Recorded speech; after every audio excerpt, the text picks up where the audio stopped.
আজি আপোনালোকৰ লগত মই অন্য এটা খবৰ শ্বেয়াৰ কৰিম বিশেষকৈ আজিৰ খবৰ হৈছে আমাৰ অল অসম DLED উত্তীৰ্ণ টিউটৰ ছাৰ বাইদেউসকলৰ এটা গুৰুত্বপূৰ্ণ খবৰ আছে সেয়া নিশ্চয়কৈ মই আপোনালোকৰ লগত শ্বেয়াৰ কৰিম আপোনালোকে স্কিপ নকৰি গ'লে আমাৰ ভিডিঅ'টো চাই থাকিব আৰু এতিয়ালৈকে যদি আমাৰ চেনেলটো ছাবস্ক্ৰাইব কৰে কাইণ্ডলি ছাবস্ক্ৰাইব কৰি দিব নিশ্চয় আপোনালোকে স্ক্ৰীনত ফটো কৰিছে all Assam DLED LV/ME tutor teacher এছ'চিয়েশ্যনৰ এটা গুৰুত্বপূৰ্ণ পত্ৰ ইয়াত তেখেতসকলে সেইখিনি পত্ৰ তেখেতসকলে বিভাগীয়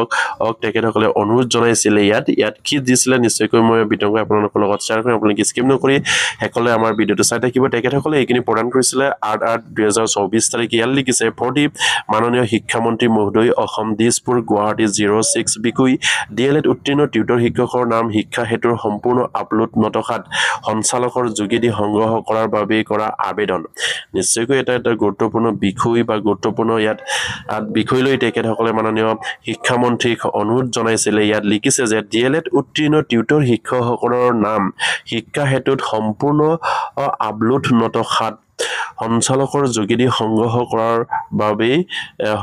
বাবে কৰা আবেদন যিটো আমাৰ শিক্ষা হেতুত আমাৰ টিউটৰ ছাৰ বাইদেউসকলৰ সম্পূৰ্ণ ডাটা বা আমাৰ সকলো টিউটৰ আপলোড কৰা নাছিলে শিক্ষা হেতুত আৰু সেইভাবে তেখেতসকলক আমাৰ ইয়াত কি কৈছে সঞ্চালকৰ যোগেদি সেইখিনি তথ্য সংগ্ৰহ কৰিবৰ কাৰণে আমাৰ DLED সন্থাই দাবী উত্থাপন কৰিছিলে বা তেখেতসকলক অনুৰোধ জনাইছিলে আৰু ইয়াৰ পাছত কৈছে যে মহাকৈ জয়জয়তে সদৌ Assam DLED ME LP tutor শিক্ষক সন্থাৰ তৰফৰ পৰা অভিনন্দন গ্ৰহণ কৰিব সন্মান সহকাৰে আপোনাক জনাও যে আপোনালোকৰ আহ্বান মৰ্মে যোৱা ইংৰাজী 3/8/2024 তাৰিখে DLED সংস্থাৰ বিষয়ববীয়া সকলৰ পদ উন্নতিকৰণ কৰাৰ সন্দৰ্ভত বিশদ আলোচনা হয় আৰু আলোচনাত শিক্ষামন্ত্ৰী মহোদয়ে টিউটৰ শিক্ষকসকলৰ NCT নৰ্মছ বিষয়টো ওৱান টাইম ৰিলেকশ্যন বিচাৰি হলিও টিউটৰসকলৰ আপগ্ৰেডেশ্যন কৰাৰ চিন্তা বক্তব্য কৰাৰ লগতে শিক্ষা হেতুৰ অধীনত আপলোড হৈ থকা DLED ফাৰ্ষ্ট টিউটৰ আৰু DLED পাছ নকৰা টিউটৰ তথ্য বিচাৰি আলোচনাত ভাগ লোৱা সংস্থাৰ বিষয়ববীয়াসকলক আনন্দিত হৈ যদিও বহু বিদ্যালয়ত টেবলেট নোপোৱাত অনলাইন কৰিব পৰা হোৱা নাই আৰু সেয়েহে মহোদয়ক অনুৰোধ জনাও যে বিভাগীয় সঞ্চালকৰ যোগেদি জিলা বিষয়ৰ দ্বাৰা তথ্যখিনি সংগ্ৰহ কৰিলে সকলো টিউটৰৰ DLED বা নন DLEDৰ সঠিক তথ্য পোৱা যাব আৰু সেয়ে মহোদয়ৰ ওচৰত সৰল প্ৰাৰ্থনা নিশ্চয়কৈ এটা গুৰুত্বপূৰ্ণ বিষয় যিহেতু ইয়াত আপোনালোকে দেখিবলৈ পাইছে তেখেতসকলে আমাৰ DLED সন্থাৰ টিউটৰ ছাৰ বাইদেউসকলে শিক্ষামন্ত্ৰীক কি ধৰণে তেখেতসকলে অনুৰোধ জনাইছিলে আৰু নিশ্চয় অলৰেডি আপোনালোকে গমেই পায় এতিয়া আমাৰ DLED উত্তীৰ্ণ যিসকল টিউটৰ ছাৰ বাইদেউসকল আছে তেখেতসকলৰ ডাটা বিচাৰি আমাৰ প্ৰতিখন ডিষ্ট্ৰিক্টত বা প্ৰতিখন ব্লকতেই তেখেতসকলক সেইখিনি ছাবমিট দিবৰ কাৰণে অলৰেডি অৰ্ডাৰ আহিছে বা তেখেতসকলক জমা দিবৰ কাৰণে তেখেতসকলক জনাইছে আৰু প্ৰতিগৰাকী টিউটৰ ছাৰ বাইদেউসকলক বিভাগীয়ভাৱে জনোৱা হৈছে যে তেখেতসকলৰ DLED যিখিনি আছে বা ডাটা আছে সেইখিনি অফিচিয়েলি ছাবমিট দিবৰ কাৰণে আৰু সেয়া নিশ্চয়কৈ DLED সন্থাৰ জৰিয়তে সেইখিনি হয়তো কাম আগবাঢ়িবলৈ গৈ আছে যিহেতু নিশ্চয় আপোনালোকে প্ৰত্যক্ষ কৰিছে কাৰণ DLED সন্থাই তেখেতসকলৰ কামখিনি আগবঢ়াবৰ কাৰণে বিশেষকৈ আমাৰ যিমানখিনি DLED উত্তীৰ্ণ টিউটৰ ছাৰ বাইদেউসকল আছে সেইখিনি তথ্য আমাৰ শিক্ষা হেতুত সকলো টিউটৰ ছাৰ বাইদেউসকলৰ উপলব্ধ নাই আৰু সেইভাবে তেখেতসকলে সঞ্চালকৰ জৰিয়তে আমাৰ DLED যিমানখিনি আছে বা নন DLED যিমানখিনি আছে সেই সকলোখিনি তথ্য তেখেতসকলক বিচাৰিবৰ কাৰণে বা তেখেতসকলক সঞ্চালকৰ জৰিয়তে সেইখিনি তথ্য সংগ্ৰহ কৰিবৰ কাৰণে অনুৰোধ জনাইছিলে হয়তো সেইমতেই বৰ্তমানৰ যিখিনি আমাৰ DLED ছাবমিটৰ কথা চলি আছে বা DLED ডকুমেণ্ট আমাৰ অফিচিয়েলি যিখিনি ছাবমিট লৈ আছে সেইখিনি হয়তো নিশ্চয় হ'ব পাৰে আৰু সেয়ে আমাৰ টিউটৰ শিক্ষকসকলৰ মাজতে বহু ধৰণে মন্তব্য কৰি আহিছে সেয়া নিশ্চয়কৈ আমাৰ মাজত সেইখিনি হ'ব নালাগে আমাৰ যিখিনি সন্থা আছে সেই সন্থাৰ জৰিয়তে যিখিনি কাম হওক এয়া আমি বিচাৰোঁ আমাৰ কেন্দ্ৰীয় কমিটি এটা আছে সদৌ অসম প্ৰাধিকৃত মধ্য ইংৰাজী আৰু নিম্ন প্ৰাথমিক টিউটৰ শিক্ষক সন্থা আৰু অল আছাম DLED উত্তীৰ্ণ টিউটৰ ছাৰ বাইদেউসকলৰো এটা সন্থা আছে সেই দুইটা সন্থাই মিলি কাম কৰি আছে এয়া নিশ্চয় আপোনালোকে অলৰেডি জ্ঞাত কাৰণ তেখেতসকলৰ দুইটাৰ এটাই দাবী যে আমাৰ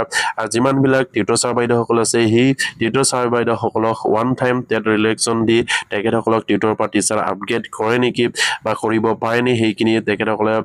অসম চৰকাৰৰ শিক্ষা বিভাগৰ আমাৰ যিখিনি মন্ত্ৰী আছে সেই মন্ত্ৰীৰ লগত আলোচনা কৰি আছে আৰু সেইবাবেও নিশ্চয়কৈ আমাৰ কিঞ্চিত পৰিমাণ হ'লেও আমাৰ অসম চৰকাৰ বা শিক্ষা বিভাগ বা শিক্ষামন্ত্ৰী গৰাকীৰ পৰা আমাৰ আশাৰ ৰেঙনি নিশ্চয় তেখেতসকলে পাইছে আৰু সেইবাবেই তেখেতসকলৰ যিখিনি দাবী উদ্দেশ্যলৈ তেখেতসকলে কাম কৰিবলৈ গৈ আছে আৰু সেইমতে হয়তো অফিচিয়েলি কিছুমান কাম আগবাঢ়িবলৈ গৈ আছে আৰু ইয়াৰ পাছতে আৰু এখন নটিচ আপোনালোকক মই দেখুৱাম আৰু তেখেতসকলে যিখিনি আবেদন কৰিছিলে সেই আবেদন মৰ্মে আকৌ অসম চৰকাৰৰ পৰা এটা নটিচ পাব্লিছ হৈছিলে ডিপাৰ্টমেণ্ট অফ স্কুল এডুকেশ্যনৰ আছামৰ পৰা সেইখিনি নিশ্চয় আপুনি স্ক্ৰীনত ফটো কৰিছে from deputy secretary gov of Assam department of school education Dispur to the director of elementary education কাহিলীৰ পৰা গুৱাহাটী ডিৰেক্টৰ অফ এলিমেণ্টাৰীলৈ সেইখিনি ফৰৱাৰ্ড কৰাইছে subject petition receive all Assam DLED LP ME tutor teacher association আমাৰ DLED উত্তীৰ্ণ যিসকল বা DLED কমপ্লিট কৰা যিসকল টিউটৰ ছাৰ বাইদেউসকল আছে আমাৰ LP ME তেখেতসকলৰ পিটিশ্যনৰ জৰিয়তে যিখিনি ইয়াত পিটিশ্যনটো তেখেতসকলক একচেপ্ট কৰাৰ বিষয়ে কৈছে আৰু তেখেতসকলৰ যিখিনি দাবী কৰিছিলে সেই দাবীৰ বিষয়ে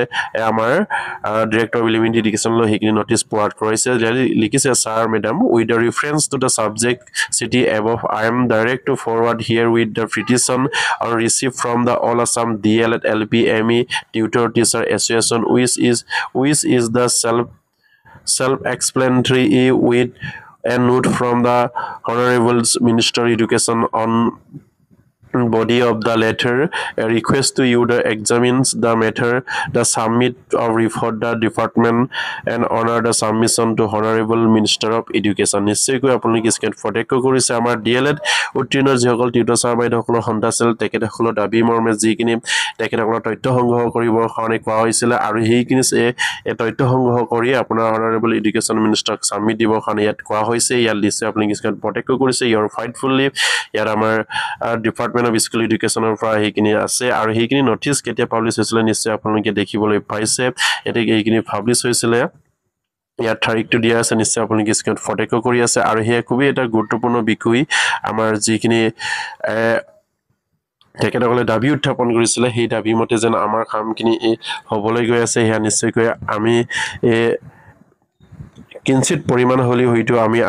আশাৰ ৰেঙনি পাবলৈ সক্ষম হৈছোঁ এয়া নিশ্চয় আপোনালোকে হয়তো দেখিবলৈ পাইছে আমাৰ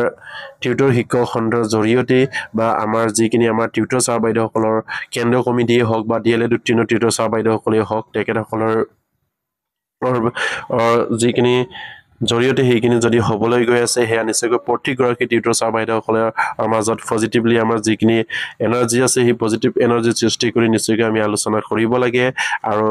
আমাৰ মাজতে সেই আলোচনাবিলাক পজিটিভ হ'ব লাগে বুলি মই ভাবোঁ সেইকাৰণে প্ৰতিগৰাকী টিউটৰ ছাৰ বাইদেউসকলক অনুৰোধ কৰিম আমাৰ দুইটা সন্থাই কাম কৰি আছে আৰু সেই কামৰ মৰ্মে যদি তেখেতসকলৰ সমস্যাটো আমাৰ টিউটৰ শিক্ষকসকলৰ সমস্যাটো যদি সমাধা হয় সেয়া হওক আৰু সেয়া তেখেতসকলক আমি পজিটিভলি আলোচনা কৰিব লাগিব আৰু দুইটা সন্থাৰ এটাই দাবী যে আমাৰ টিউটৰ শিক্ষকসকলক শিক্ষকৰ মৰ্যাদা প্ৰদান কৰিব লাগিব আৰু সমকামৰ সমবেতন প্ৰদান কৰিবৰ কাৰণে তেখেতসকলে দাবী উত্থাপন কৰি আহিছে আৰু সেয়ে প্ৰতিগৰাকী টিউটৰ ছাৰ বাইদেউসকলে তেখেতসকলক সহযোগ কৰক তেখেতসকলৰ লগত বনযোগে হওক বা যি যেনেকৈ পায় তেখেতসকলক সহযোগ কৰি উৎসাহ উদ্দীপনা যোগাব বুলি আশা ৰাখিলোঁ আৰু প্ৰতিগৰাকী টিউটৰ ছাৰ যাতে নেকি খবৰ পায় আপোনালোকে শ্বেয়াৰ কৰি দিব নমস্কাৰ জয় আইকো